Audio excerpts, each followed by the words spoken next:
بسم اللہ الرحمن الرحیم۔ بیان کیا گیا ہے کہ حضرت سلیمان علیہ السلام آسمان و زمین کے درمیان ہوا میں اڑا کرتے تھے۔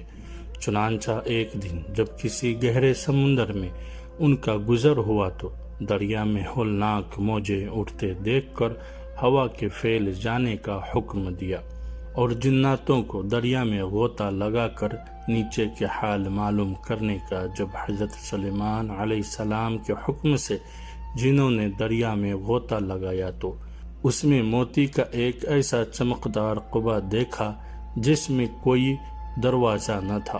حضرت سلیمان علیہ السلام کو اس کی خبر دی گئی تو انہوں نے اس قبا کو سمندر سے لانے کا حکم فرمایا۔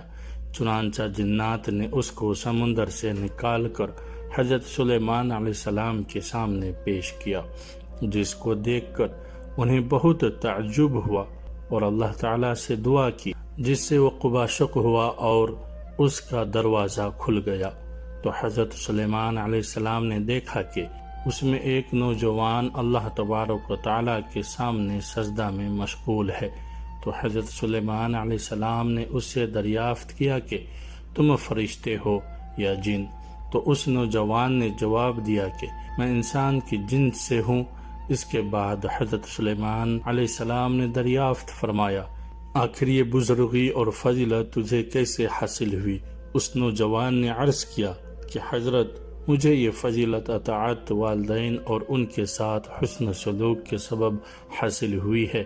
میں اپنی ضعیف والدہ کو اپنی پشت پر لادے رہتا تھا اور ان کی دعا تھی کہ اے میرے معبود، تو اس کو سعادت عطا فرما کر میرے مرنے کے بعد اس کا مقام ایسی جگہ میں متعین فرما جو نہ آسمان میں ہو نہ زمین میں۔ چنانچہ والدہ ماجدہ کے انتقال کے بعد جب میں ایک دریا کے کنارے گھوم رہا تھا تو میں نے سفید موتی کا ایک قبر دیکھا۔ جب میں اس کے پاس پہنچا تو اس کا دروازہ کھل گیا اور میرے اندر داخل ہونے کے بعد قدرت الہی سے خود ہی بند ہو گیا۔ مجھے نہیں معلوم کہ اب میں زمین میں ہوں یا آسمان میں یا ہوا میں، اللہ تعالیٰ اسی میں مجھے رزق عطا فرما دیتا ہے۔ حضرت سلیمان علیہ السلام نے دریافت کیا، آخر اس میں تجھے روزی کس طرح حاصل ہوتی ہے؟ اس نے کہا، جب بھوکا ہوتا ہوں تو پتھر سے ایک درخت پیدا ہوتا ہے اور اس درخت سے پھل جس میں دودھ سے زیادہ سفید، شہد سے زیادہ میٹھا اور برف سے زیادہ ٹھنڈا پانی نکلتا ہے، جس کو میں کھا پی لیتا ہوں اور میرے سیراب ہو جانے پر خود ہی وہ درخت غائب ہو جاتا ہے۔ اس کے بعد حضرت سلیمان نے دریافت فرمایا، آخر تم اس قبا میں دن اور رات میں کیسے امتیاز کرتے ہو؟ تو اس نے جواب دیا کہ جناب، جب صبح صادق طلوع ہوتی ہے تو یہ قبا سفید ہو جاتا اور غروب آفتاب کے بعد اندھیرا، پس اس ذریعہ سے دن اور رات کو پہچان لیتا ہوں۔ اس کے بعد حضرت سلیمان علیہ السلام کی دعا سے وہ قبا دریا کے گہرائی میں اپنے مقام کی طرف لوٹ گیا۔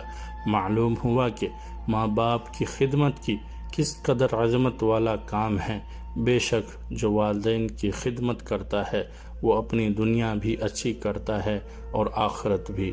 اللہ تعالی ہم سب کو اپنے والدین کی صحیح خدمت کرنے کی توفیق عطا فرمائے، آمین یا رب العالمین۔